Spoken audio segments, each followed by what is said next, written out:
Hello, Tech Pros, episode 199. Keep making the people you work with happy, or focus on their happiness, even if it's saying something nice to them. Welcome to the podcast where I chat with professionals who are getting the job done using technology 7 days a week. Each week, we start with Motivation Monday. Tuesday is about productivity, Wednesday, leadership, Thursday, technology, Friday, people and communication, Saturday, entrepreneurship, and Sunday, being unplugged. All right, let's get started. Hello, Tech Pros. This is Chad Bostic, and I'm excited to introduce our featured guest today, Corey Grusden. Happy Wednesday, Corey. Happy Wednesday, Chad. Are you ready to lead us through this interview? I am. We'll lead each other. All right, cool, good, awesome. Corey Grusden has been programming computers for 25 years, and I'm not a math major, but that looks like he started at about 8 years old. And he's built software for government, education, numerous companies. And a few years ago, he decided to co-found a software development consultancy to build web and mobile apps. And they've been profitable since day number one, which is amazing. Corey's entire team works remotely and through a dedicated process built applications and platforms as efficiently as possible. And you also sent me a note that says you recently moved to Philadelphia. So where did you move from? Florida. Florida, sweet. Sunshine state of Florida to the always sunny in Philadelphia. Are you missing the swamp life yet? Oh, yeah. I'm missing beach life, beach and swamp life. Yeah. I'll take them both. Yeah, we were just out at Daytona this past weekend. Took the family out. My wife had she's a scrapbooker, so scrapbooking ladies weekend or whatever, and they were holed up in the hotel room, like cutting paper and pasting things, which she says it was a blast. She says amazing fun. And then I took the daughter out on the beach and we built sandcastles and played in the water. So I think I got the better deal, but she's happy. When mom is happy, everybody's happy. Oh, that's right. I mean, that's actually really cool that you can that she can get that involved and passionate, much like most of us do with our little things that we have hobbies as. Yeah, I think we're all creatives, right? If you're in the tech industry, we are all creatives, whether we're writing code or whether we're stitching networks together or whatever it is that we're doing. I love doing that. So I really appreciate and can appreciate the stuff that she does. I don't understand it. There's no way I could do it like visually. There's no way, but I understand getting lost and spending hours and hours working on a little side project. So you have been working on your side projects and your computer stuff since the note here says 8 years old. What were you doing as an 8-year-old young Corey child programming computers?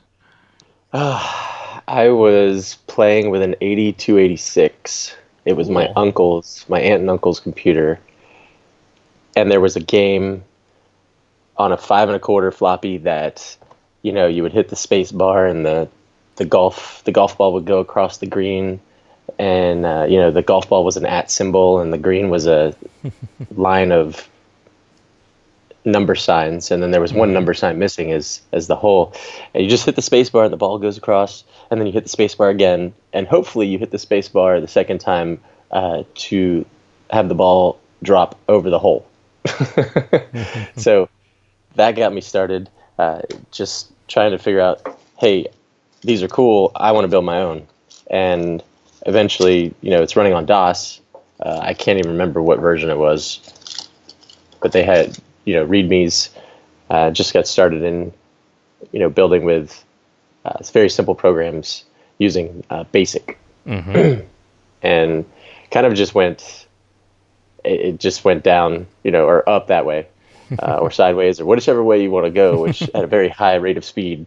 Eventually got into while you're writing code, today we have all these tools that for developers that help us write code quick, faster, and compile faster and run your tests faster, and everything is about speed and tight feedback. Well, giving it some thought recently, I was thinking, I actually got into, while I was building these using BASIC, I had to reboot the computer, and at 8286 back then took minutes to Wow. boot.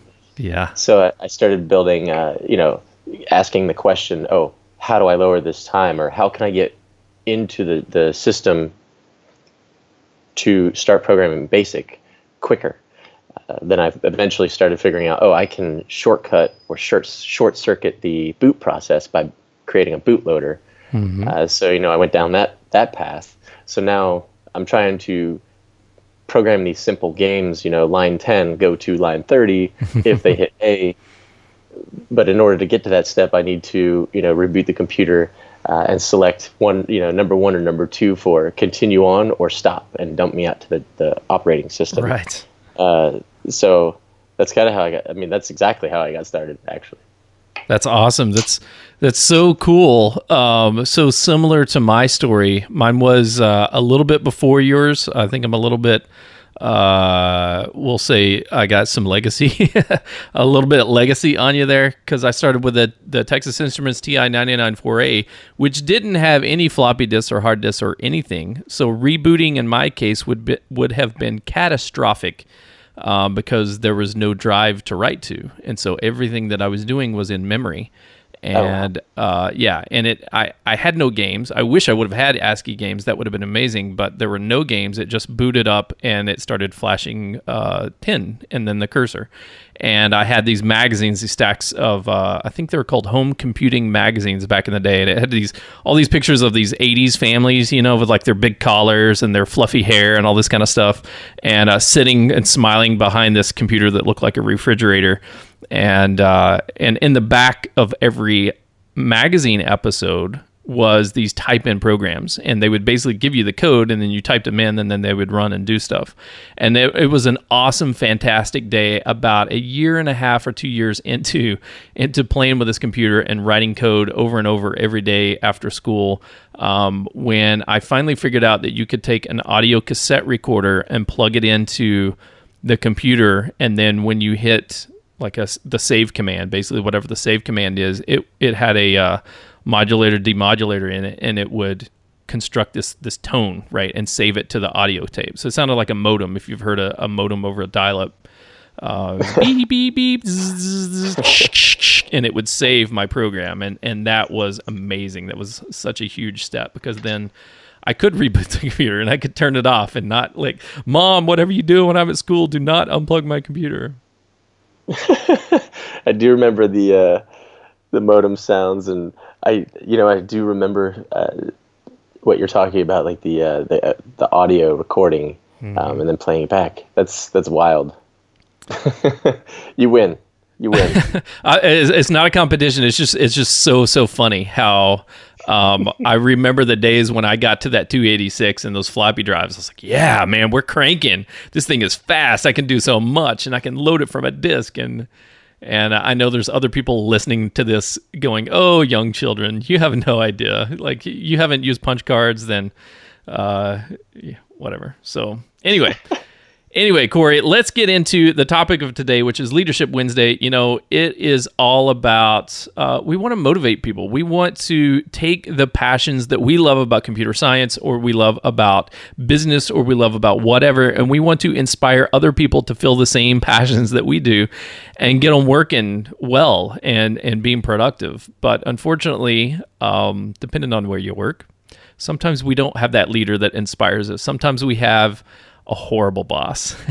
So, Corey, if you don't mind, could you share us the story of the personal most horrible boss that you've had? Now, we don't want to name names. We don't want to throw people under the bus. We don't want to focus on the negativity, but, share that story about that time when you worked for somebody that was just not that inspiring leader. And then we'll flip it around and talk about great attributes of leadership. Sure. Luckily, I haven't had many terrible bosses. In fact, I really haven't had, I would say, any terrible bosses except for, one that might have been misinformed. I do remember a story that it's not a good situation boss-wise, but it actually was kind of funny towards the end of it. So I was at a Fortune 500 company, actually Fortune 250, working at corporate America as a 24-year-old. Mm-hmm. And I remember I came in and they wanted me to help run or lead their .NET, their C# like .NET R&D team to build a suite of tools to help their internal divisions. I came in, I remember, and we started planning and architecting how everything's going to work. Which objects are going to talk to which services, et cetera, et cetera. And then, a couple months go by, I'd say 2 or 3, everybody's rocking and rolling. And I had come from a different location, physical location. So I was working downtown at the downtown offices in the very beginning. Maybe 2 years later, I was transferred to this new location to run this new team, but there were teams in both spots. So there was some communication that was needing to happen between those two areas. And I had come from a company with a great boss, great manager. And we were always taught very quickly about communication, collaboration, try not to reinvent the wheel, don't work on stuff that some other department is working on, that you're working on, just a different version. So this new boss came in, and he came from a much a larger or competitor company, leading the dev team. And sure, I was 24 and arrogant, so go for that lends itself to probably might have contributed, but and I remember very shortly after he came in and started working, I remember getting pulled into the office or a conference room. And, before getting into this conference room, I remember when he came in and started working, we were working on the same thing that the other offices were working on. Or starting to. So he came in and said, "Hey, let's start doing this." And I remember saying, "Hey, this other location, they are already working on that. There's no reason for us to do that." And he said, "Well, we want to do it and do it better." Mm-hmm. And in my mind, I'm thinking, "Oh, he's probably, playing some sort of system or wanting to look better in the eyes of the executives. So if we do this thing first and do it better, then he'll get more awards or, whatever, right? Right. Accolades." And I just I didn't like that. And then it went downhill from there. And I remember we got into a couple of more conversations about how to interact with, our platform that we're building, how we can build the API to allow these other departments access to the data. So they can build their own pieces that they would need, instead of us having to take on this massive platform and build it for 3 years. Why not just build for 12 months, expose some APIs so these other divisions can get data, and we'll actually complete this thing, and internally these departments can use it or start using it 2 years early. Mm-hmm. Didn't want to do that, and I just threw my hands up, and I was like, that's just dumb. And I remember getting pulled into a conference room, like I said, and there were, he was in there, his his boss was in there, and then 2 of the managers were in there. And as soon as I walked in that room, I knew it was happening.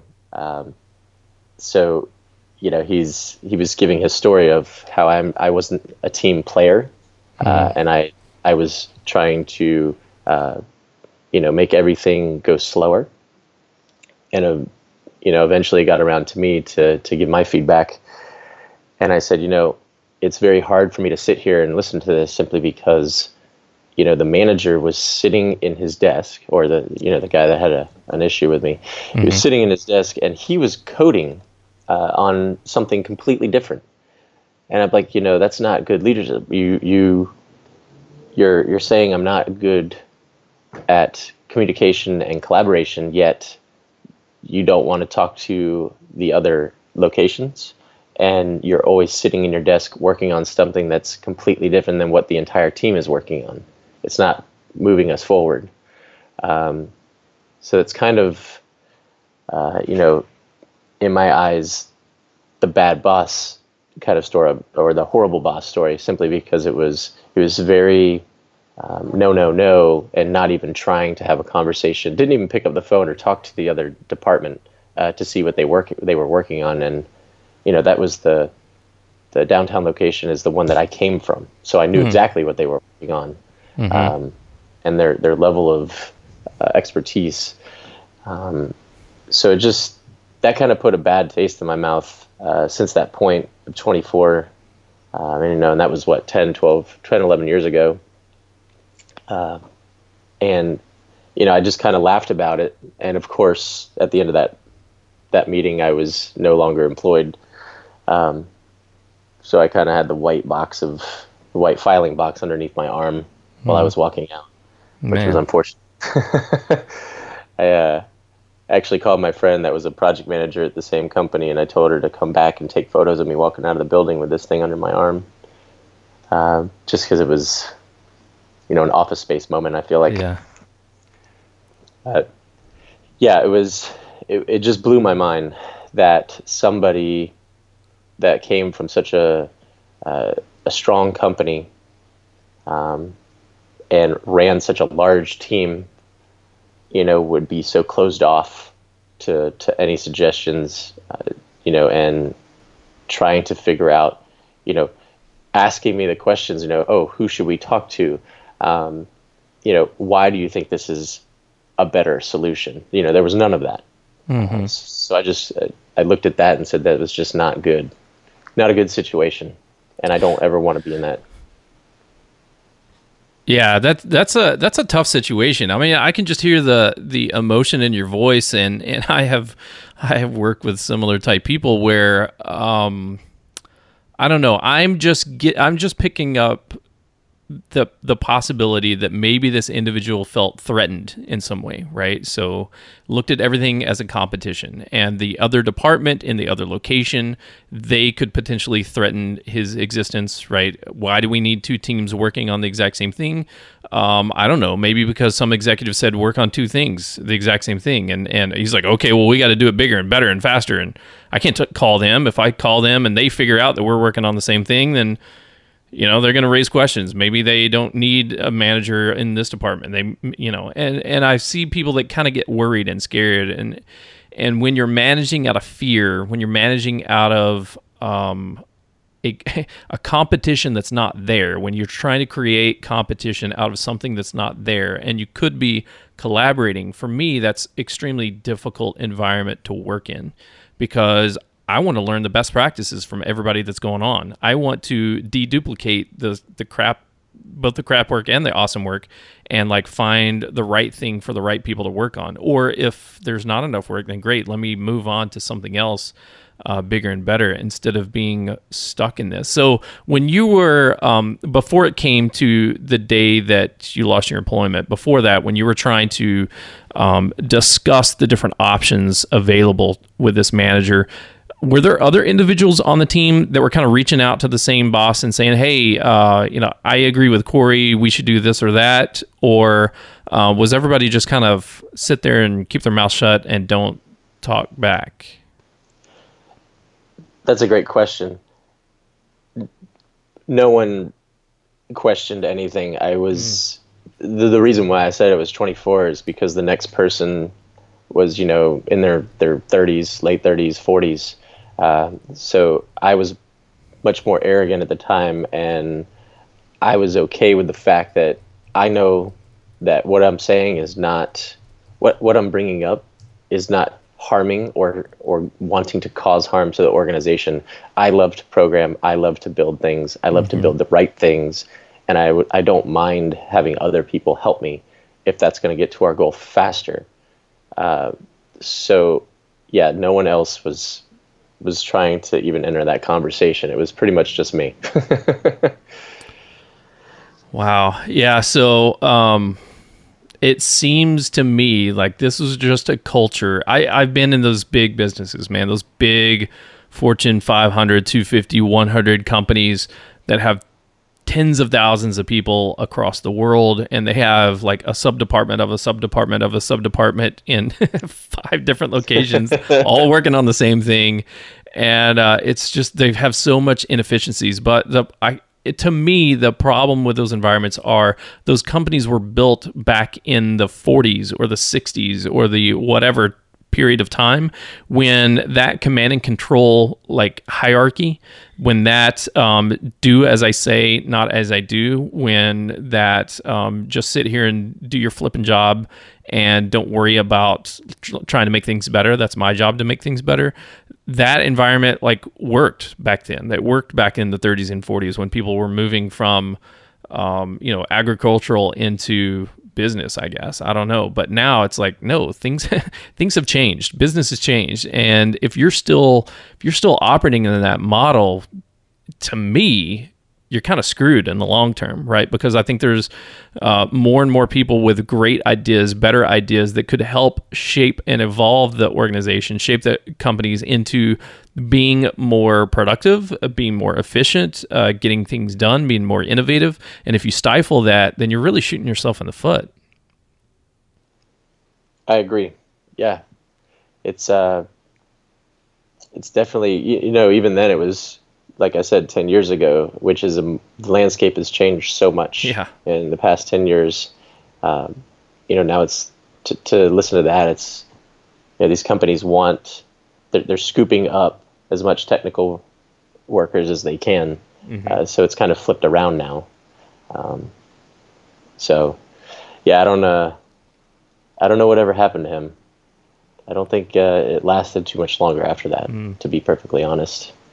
Well, I think, we all have opportunities at different parts of our life to learn some lessons. So tell you what, in just a moment, I want to ask you about the lessons that you took away from this environment that you worked in back when you were 24, and now how that is, how those lessons learned are applied to your new business where you are the co-founder and you have employees that are working and building these mobile and web applications. But first, we're going to take a quick break and thank our sponsors.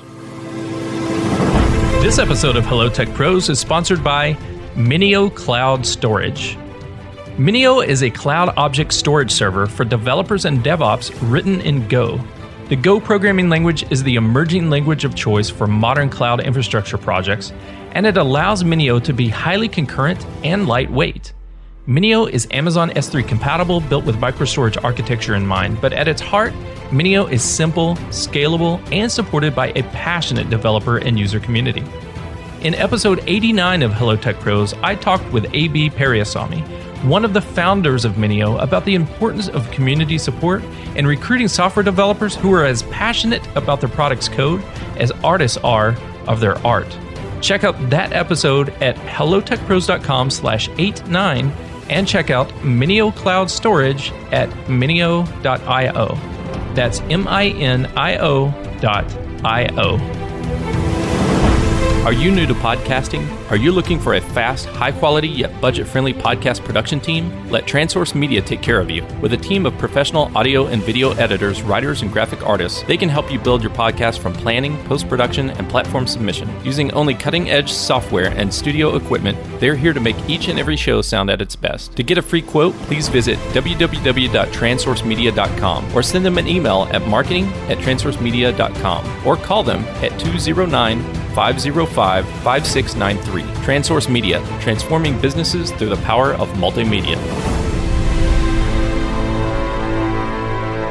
Okay, we're back with Corey Grusden. Corey has been programming computers for 25 years, since the age of 8 years old, hacking together some DOS programs in BASIC. And he shared with us a horrible story about a horrible boss where when he was the young individual coming into the team, most of the other workers on the team were in their late 30s and their 40s, and they were yes men, right? Either passively or actively yes men, where they just sat there, they did their job, regardless of if it was duplicative efforts, regardless of if it was best practices or not. They didn't really speak up.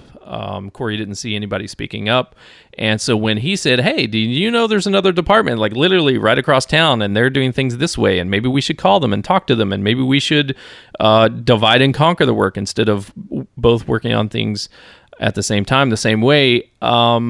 It sounds like from that story that the boss got pretty defensive and saw Corey as a as a person who was rocking the boat and not being as a yes sir, yes man, and really threatened that individual's management style, threatened that individual's the type of work that they were doing, and so it ended up being a situation where Corey left that company, and so Corey, what was like the big takeaways, the big lessons that you learned from that horrible boss story that now you maybe flip it around and apply in your own leadership style in your startup? Sure. Yeah. The biggest thing that I've learned overall is to listen and to question. There's a quote that many people have seen or heard, and it was the professional says to the amateur, "We'll try it your way first. If it doesn't work, we're going to do it my way." Have you heard that before? Yeah, I have heard that before. So what does that mean to you? Like when you hear that quote, like how does it resonate to you? So in the case of my horrible story, my manager, if he had that in his mind, he would have said, "Okay, that sounds great. Let's get on a call and figure that out. And if it doesn't work, we're gonna do it. We're gonna build what I just said."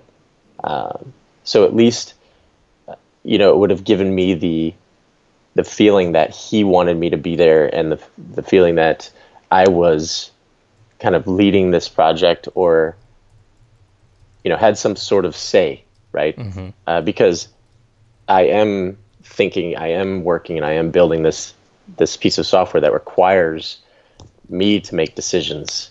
And had he followed that quote, I would have been more comfortable with saying, "Okay, cool, my decisions are getting better. I'm much happier." And then he would also see that he can trust me to make those decisions because it was, in fact, a good thing, a step forward. We didn't have to do what he said, or if what I was doing didn't work out and I was wrong, then we would have done what he wanted to do, which is build this platform. So long story short, it would have been just more trust, and I would have been happier. And then I would have been okay with saying, if I was wrong, and we took that initial step to make that phone call together to the other location, and they said, "No, that won't work for us. Go ahead and do what you guys wanted to do originally." Then I would have been like, "Oh, okay, well, we're going to do what he wants." Right. If you can kind of follow that. I got kind of long-winded there. I apologize. But no, I feel you. It's like, okay, cool. I've got the shot. I've got an idea. I've seen things in practice. I'm confident that this is going to work. Let's do it. Let's give it a try. And if you got a boss, a leader that's really like, "Yeah, man, let's do it. I'm all about allowing people to spread their wings. I'm all about innovating and trying new things. We are our process is not completely fixed. Like this is not an assembly line where if we move things 6 inches to the left, the whole assembly line falls apart, right? We are creatives. We are thinkers. So let's put our creative juices together and give it a try and see what happens. Okay, we gave it a day, we gave it a week, we gave it 6 months, whatever the appropriate time is, but it's not working out. Now let's go back to the tried and true, and let's continue working in that way, right? Until something better comes along. So that way you would have given it your best effort. You would have tried something, and then when it's not working, then I think it sounds like you would have been more open-minded to the process that the manager either thought was best or had established in the past, and would have been like, "Okay, cool. Well, we gave mine a shot and it didn't work, so now I'm going to go back and use yours."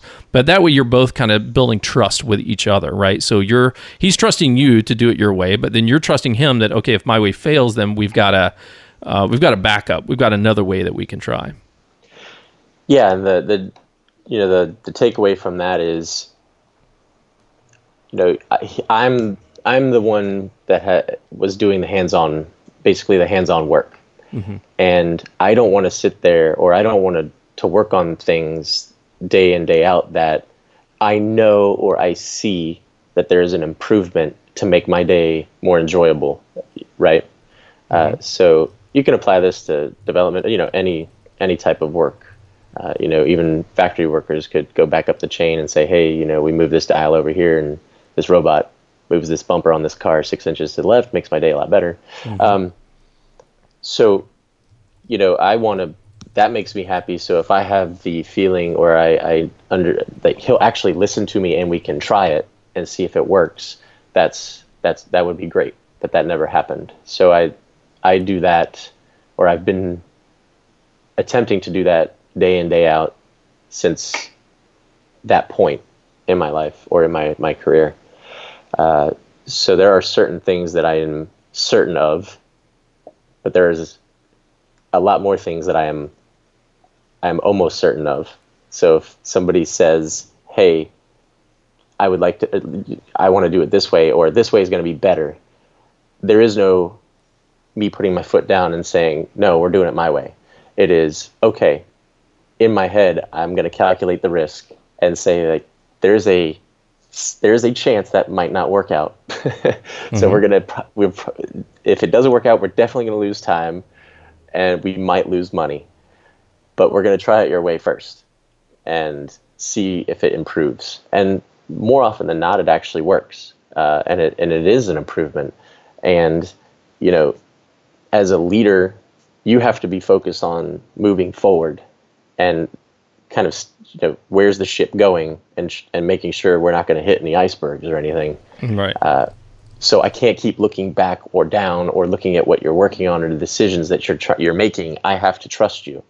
So this allows me, as the leader, a framework to say, okay, at least they're asking, right? At least people aren't just doing whatever they want, like the Wild West. And Mm-hmm. that's the other thing too, is, talk to me, like, bring it up.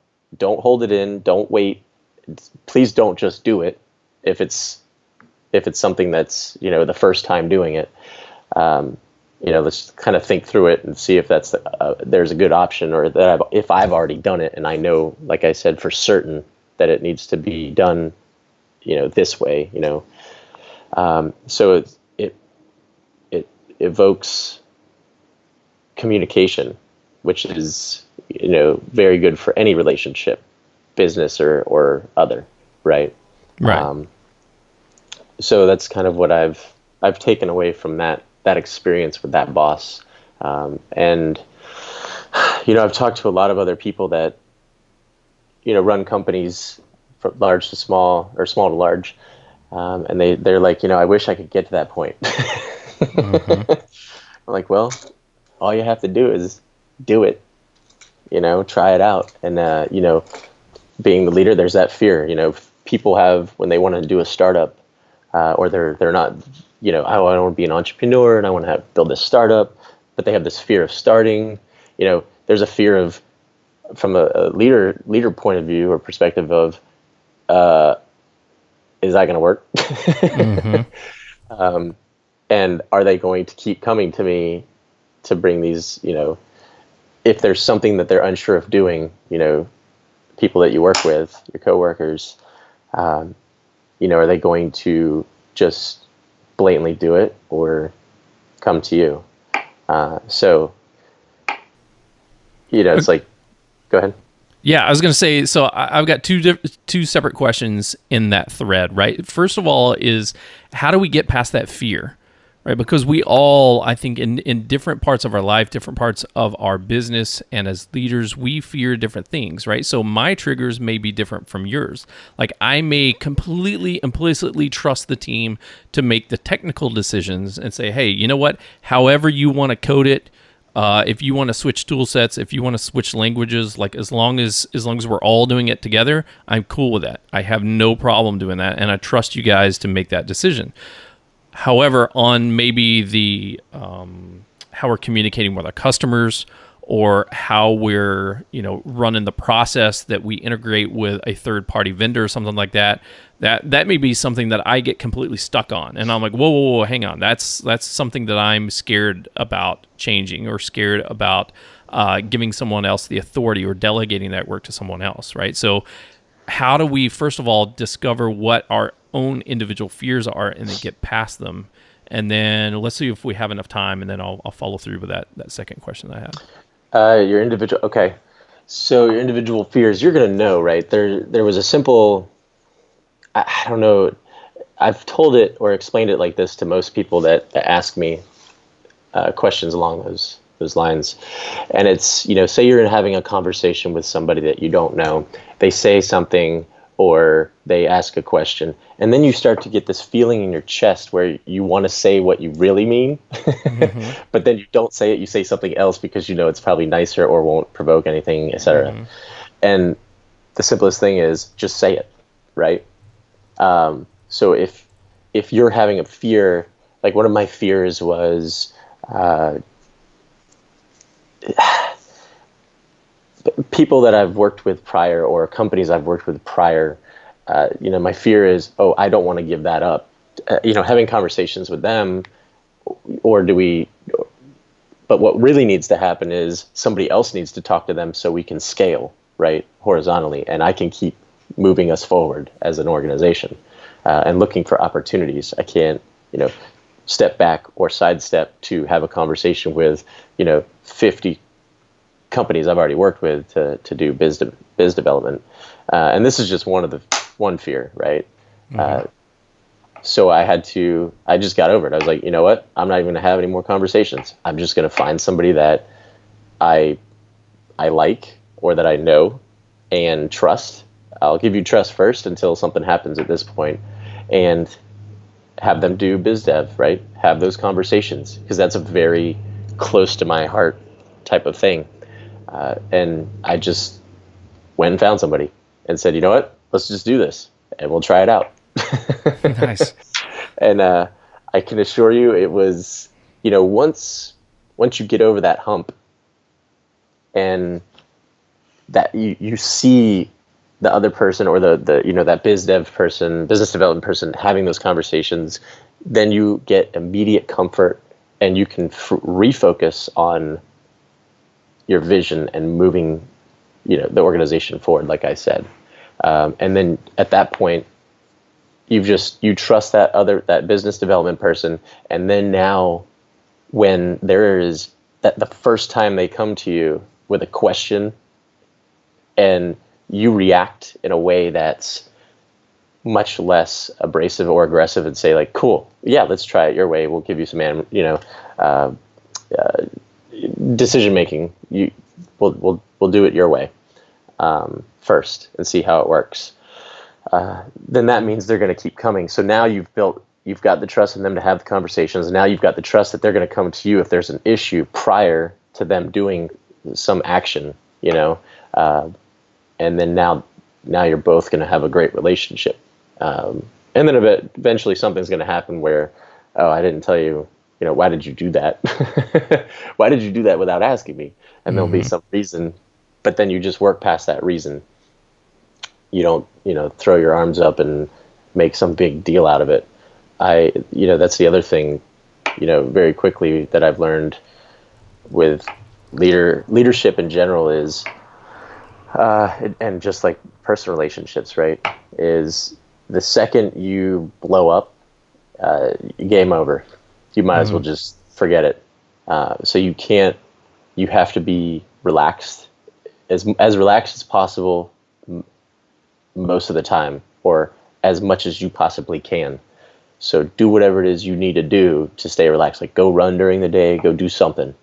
But also realize that when people come to you and there's a problem or they've done something that has created a problem, the best response for me is, I'll take a deep breath and be like, all right, well, that sucks. How do we fix it? Because there's no point in me getting mad or upset at that point, because whatever's been done is done. So I very rarely hold on to anything more than for 5 seconds. So if you can get to that level, if you can do things daily that can get you used to that situation and starting to react in a calm way, you'll go fast. You'll go faster than you think you can. Yeah, that's tough to get to. I mean, especially the more critical the situation, the more critical the problem, the bigger it is. You know, we have this human natural response, which is to I want to wrap my fingers around your neck right now. This sucks really bad, right? And like you said, we can't do that, right? I mean, we literally can't wrap our fingers around their neck because that's illegal. But we can't even say those kind of things. We can't lash out. We can't respond in a rageful or in a negative manner, in an emotional manner, because then what's going to happen to that relationship with that employee? What's going to happen with that relationship with that boss, right? If you're the one approaching that manager or that boss and he or she completely rages out on you and turns into the Hulk and starts smashing things and calls you names and calls you an idiot and everything, oh, it's the end of the world, the sky is falling. How are you going to feel about yourself? How are you going to feel about this relationship and working for this company, working for this individual, right? But if you approach Corey, right, and things happen, and Corey was like, well, that sucks. Wow. All right, what are we going to do about it? Then, yeah, you know what? It does suck. It's a crappy situation. Now, what are we going to do about it? Gosh, I don't know. Let me think about it.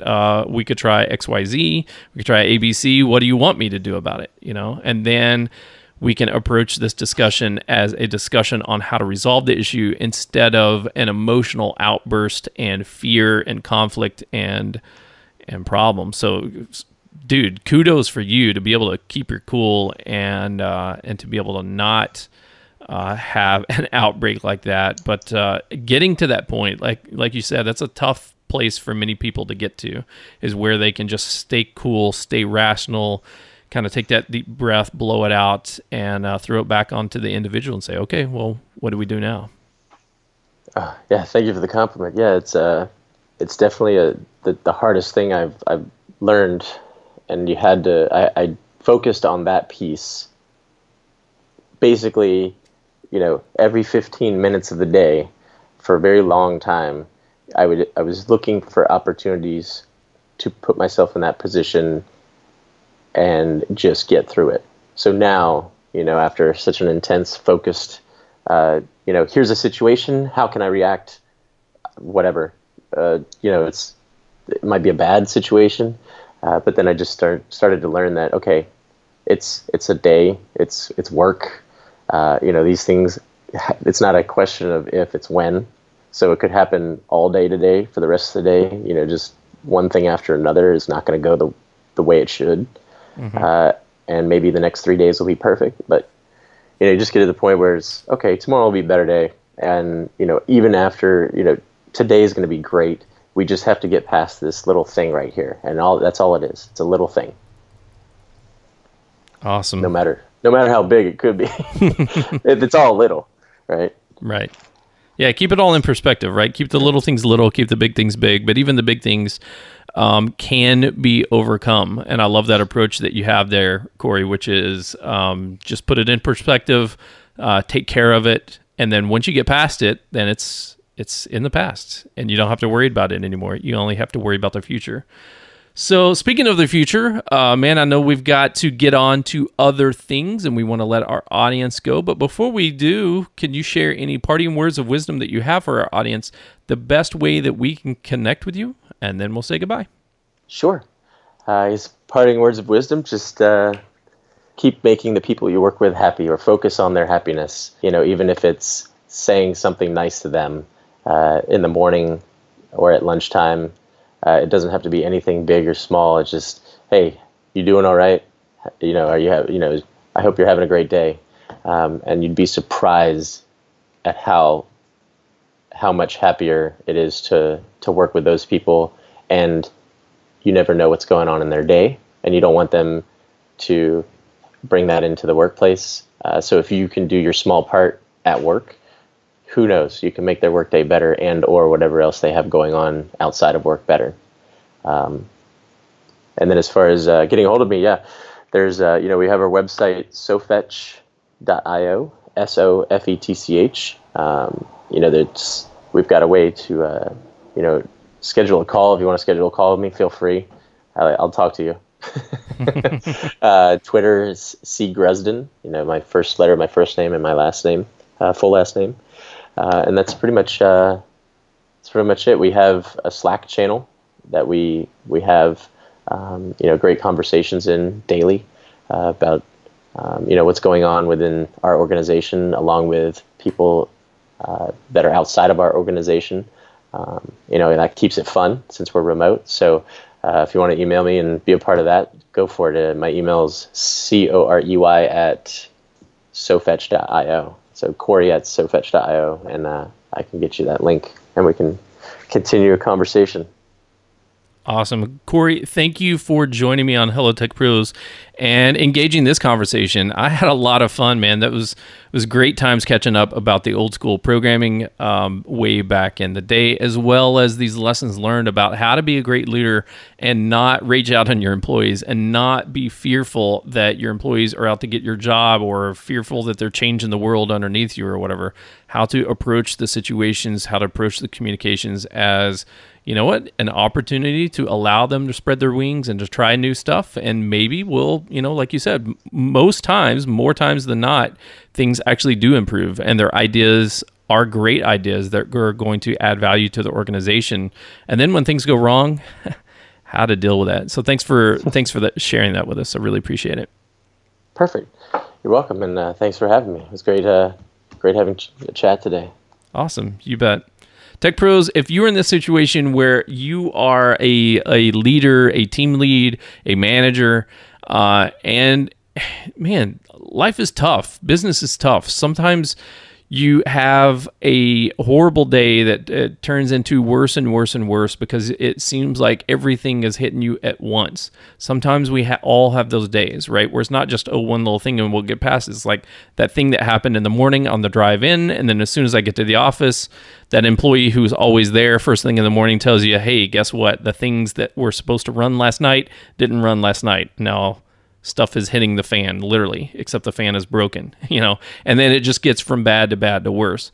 So whatever you can do, focus on your employees' happiness, focus on letting them know that this is just a bad period, this is just a bad time, and there were accidents or there was whatever, but we're going to get through this. First of all, get through the situation, and then come back later, a day or a week or two later, and discuss what we can do to maybe avoid these problems in the future. But you don't want to start placing blame. You don't want to start raging out on your employees in the middle of the environment, because you know what? They're just as stressed or more stressed than you, because as they say, it rolls downhill and they know they're going to get a bunch of it. So do whatever you can to keep them happy, as Corey says, and things will turn out all right. You've been listening to Corey Grusden, and I'm Chad Bostic. Until next time, take care. The show notes page for this episode can be found at hellotechpros.com/199. Do you use Slack for team communication? Join the Hello Tech Pros Slack channel at hellotechpros.com/Slack. If you enjoyed this episode, please leave a review, subscribe to this channel, and check back tomorrow. This has been Leadership Wednesday, but tomorrow my featured guest and I talk about technology. On Friday, people in communication. Saturday, entrepreneurship. Sunday, being unplugged. And then next week, we kick it off with Motivation Monday, followed by Tuesday, productivity. And then we're back again on Wednesday to discuss leadership. And I'll talk to you tomorrow.